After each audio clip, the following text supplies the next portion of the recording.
മിൽമ ഒരു വർഷത്തിനകം സ്വയം പര്യാപ്തത നേടുമെന്ന് ക്ഷീരവികസന വകുപ്പ് മന്ത്രി ജെ ചിഞ്ചുറാണി. 50,000-ൽ പരം ക്ഷീര കർഷകർക്കായി സംഘടിപ്പിക്കുന്ന പരിശീലന പരിപാടിയുടെ ഉദ്ഘാടനം പറവൂരിൽ നിർവഹിച്ച് സംസാരിക്കുകയായിരുന്നു മന്ത്രി. ക്ഷീരസംഘങ്ങളിലെ മികച്ച കർഷകർക്കുള്ള പാൽപാത്ര സമ്മാന വിതരണവും മന്ത്രി നിർവഹിച്ചു. സംസ്ഥാനത്തിനാവശ്യമായ പാൽ ഇവിടെ തന്നെ ഉൽപ്പാദിപ്പിച്ച് സ്വയം പര്യാപ്തത നേടുക എന്ന വലിയ ലക്ഷ്യത്തിലേക്ക് മിൽമ കുതിക്കുകയാണെന്നും ഒരു വർഷത്തിനകം ആ നേട്ടം കൈവരിക്കുമെന്ന് ക്ഷീരവികസന മൃഗസംരക്ഷണ വകുപ്പ് മന്ത്രി ജെ ചിഞ്ചുറാണി പറഞ്ഞു. മിൽമ എറണാകുളം മേഖലാ യൂണിയന്റെ കീഴിലുള്ള പ്രാഥമിക ക്ഷീര സംഘങ്ങളിലെ 50,000-ൽ പരം ക്ഷീര കർഷകർക്കായി നടത്തുന്ന പരിശീലന പരിപാടിയുടെ ഉദ്ഘാടനം മുനിസിപ്പൽ ടൗൺ ഹാളിൽ നിർവഹിച്ച് സംസാരിക്കുകയായിരുന്നു മന്ത്രി.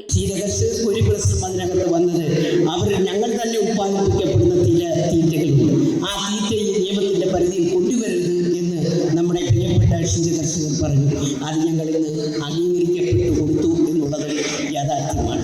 ആ നിലയിൽ ഇന്ന് മുന്നോട്ട് പോകുമ്പോഴും ക്ഷീര കർഷകർക്ക് ഒരുപാട് വിധത്തിൽ ക്ഷേമനിധി നമുക്ക് കേരളത്തിൽ. സംസ്ഥാനത്ത് പാൽ ഉൽപാദനത്തിൽ കുറവ് വന്നിട്ടുണ്ടെന്നും കാലാവസ്ഥാ വ്യതിയാനമാണ് ഇതിന് മുഖ്യ കാരണമെന്നും മന്ത്രി കൂട്ടിച്ചേർത്തു. ക്ഷീരസംഘങ്ങളിലെ മികച്ച കർഷകർക്കുള്ള പാൽപാത്ര സമ്മാന വിതരണവും മന്ത്രി നിർവഹിച്ചു.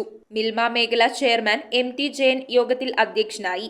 ഈവറ്റ് ആപ്ലിക്കേഷൻ ലോഞ്ചിംഗ് പ്രതിപക്ഷ നേതാവ് VD സതീശൻ നിർവഹിച്ചു.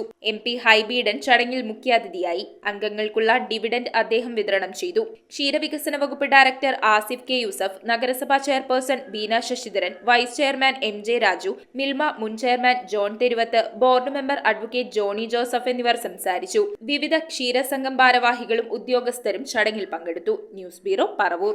ആദ്യ കാഴ്ചയിൽ നിങ്ങളുടെ മനസ്സിൽ പതിയുന്ന ലൈറ്റ് വെയ്റ്റ് സ്വർണ്ണാഭരണങ്ങളുടെ വൈവിധ്യമാർന്ന കളക്ഷൻസ്.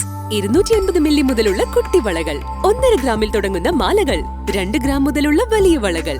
Aleena golden diamonds.